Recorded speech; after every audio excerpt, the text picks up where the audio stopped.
Spider-Man Beyond the Spider-Verse has been building anticipation for years, and the more you actually dig into what this production is attempting, the more that long wait stops feeling like a problem and starts feeling inevitable. Sony has locked in June 2027 as the release date, putting us 4 full years after Across the Spider-Verse hit theaters. On paper, that sounds like an eternity, but once you understand what's happening behind the scenes, the internal restructuring, the pipeline complexity, the sheer ambition of what Lord and Miller are trying to pull off, 4 years starts to feel tight rather than excessive.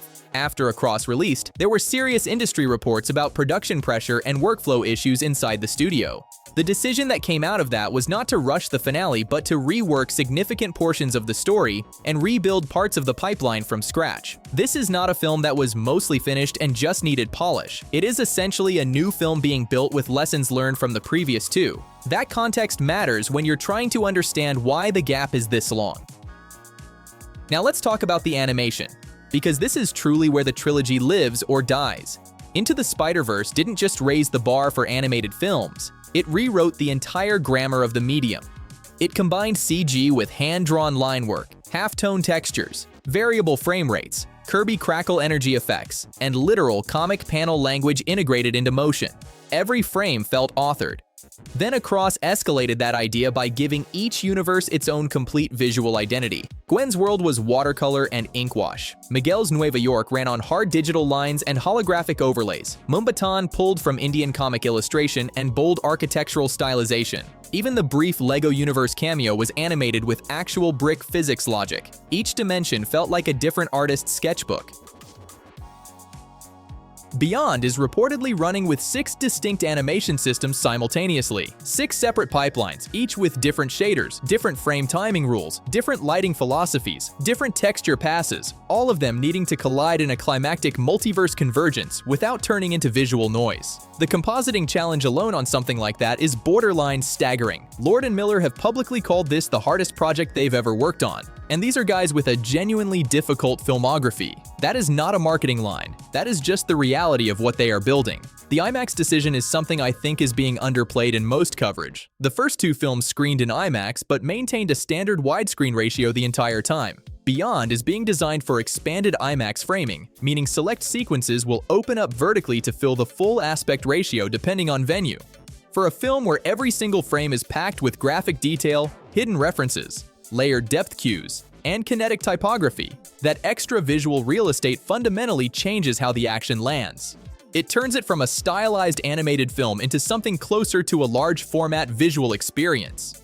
Sony is clearly positioning this as a genuine theatrical event on the scale of a live-action tentpole, and the IMAX commitment backs that up completely. Story-wise, we pick up directly from the cliffhanger. Miles is stranded on Earth 42, a world where the spider never bit him, where there is no Spider-Man, and where the ripple effects of that absence are everywhere. Jefferson is apparently dead in that reality. Aaron is alive. And that universe's Miles grew up hardened and weaponized, eventually becoming the Prowler. The twist at the end of Across reframed everything. Miles wasn't just an anomaly in a statistical sense. He was a glitch that the multiverse never accounted for, a kid who inherited a role that was never supposed to be his. The mirror dynamic between Hero Miles and Prowler Miles is some of the richest thematic material this entire franchise has ever touched.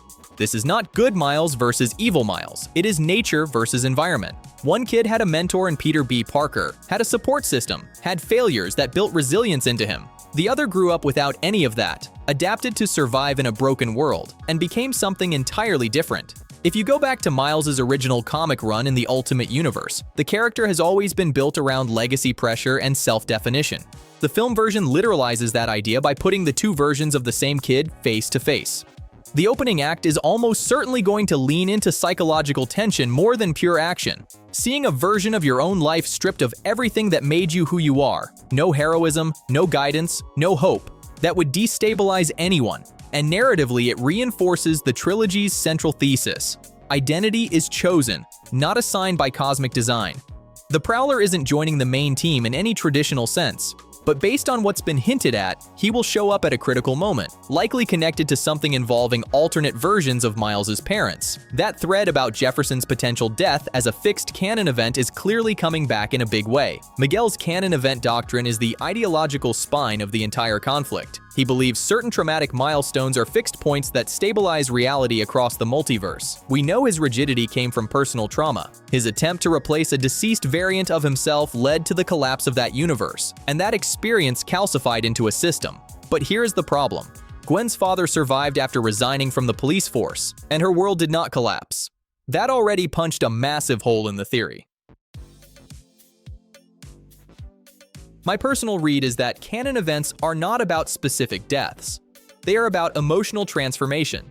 The multiverse does not demand that a police captain die. It demands a moment of loss that forces growth. If the character evolves through a different path, the structural requirement is still satisfied. That interpretation would align with decades of Spider-Man storytelling where tragedy catalyzes responsibility, but the exact shape of that tragedy is never fixed. Miles' father may face mortal danger and beyond, but the film could subvert expectations entirely by reframing what fulfillment of canon actually means. Miguel built an authoritarian spider society around a premise that was shaped by grief and fear more than hard science. He genuinely believes what he is saying. He is just wrong in a way he cannot see yet. Miles has always been the anomaly, the character who does not fit the predetermined mold, who keeps choosing differently when everything around him points toward a fixed path. That defiance is the DNA of his character, and Beyond will push it to the absolute limit. The escape from Earth-42 is going to be a structural turning point. How Miles gets out, and what spending time in a broken mirror version of his own world does to him psychologically, will probably define the emotional core of the second act. And it loops back into one of the franchise's biggest unresolved questions about what the multiverse actually owes its residents versus what it simply demands from them. Then there is the Spot, who I genuinely think is one of the most underrated villain evolutions in recent superhero cinema. He started as a joke, a guy covered in polka dots who looked like he belonged in a Saturday morning cartoon. By the end of Across, he had absorbed Collider energy and evolved into something terrifying, an entity that can punch holes across dimensions at will and warp spatial logic itself. In the comics, he has always fluctuated between comic relief and genuine threat, but the movie version upgrades him to near-cosmic scale. He does not just teleport anymore, he can drag anything from any reality into any other reality. The narrative implications of that are enormous. Chris Miller has compared the third act to Endgame in terms of scale, and if the Spot is the mechanism through which that convergence happens, pulling villains and spider variants from across the multiverse into a single collapsing event, that comparison tracks structurally. The key difference is tonal. Endgame was a culmination of interconnected franchises. Beyond is the culmination of a tightly focused personal arc. Even if hundreds of spider people swing into frame, the emotional core has to remain Miles choosing his own path against the grain of everything the multiverse expects from him. The Peter Parker sacrifice theory has been circulating for a while, and narratively it makes sense. He began the trilogy as the washed-up mentor who had given up on himself. He regained purpose through Miles. Dramatically, a final act moment where he protects Miles at great personal cost would close his arc cleanly. But the multiverse complicates permanence in interesting ways, and this trilogy has always been careful about consequences. Any sacrifice would need to feel earned rather than manipulative.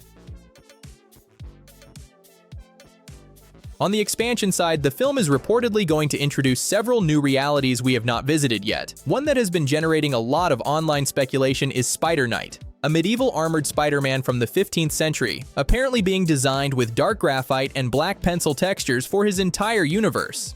Visually, that sounds incredible, and it fits perfectly with the anthology approach the series has always taken. Reports also suggest the production is casting a native English-speaking actor for an undisclosed character, which has obviously fueled the rumor cycle.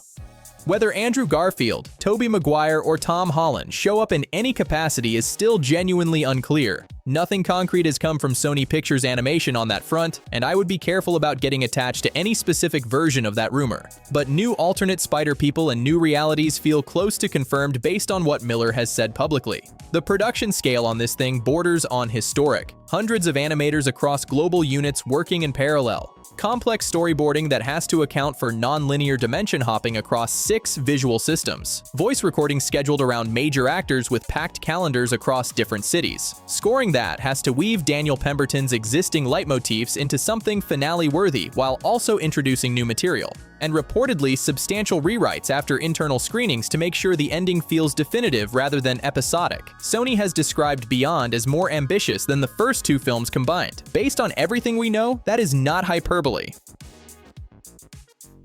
What has always impressed me most about this trilogy is how consistent the thematic through line has been despite everything else escalating. From the first leap of faith moment in the original film to Miles rejecting Miguel's entire deterministic worldview in Across, the core message has never wavered. You are not defined by prophecy, canon, or algorithmic fate.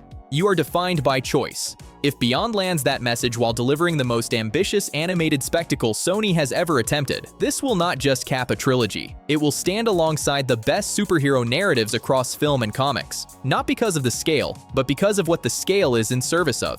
4 years is a long time to wait. But when you add up the technical challenge of 6 animation systems, the narrative weight of resolving the canon debate, the Earth-42 mirror arc, the escalation of the Spot into a multiversal force, the IMAX event framing, and the genuine creative restructuring that happened after Across, it becomes clear that this is not a delay born of confusion. It is a calculated build towards something that aims to redefine the ceiling of animated storytelling one more time. And honestly, given what this team has already delivered twice, the smart money is on them pulling it off.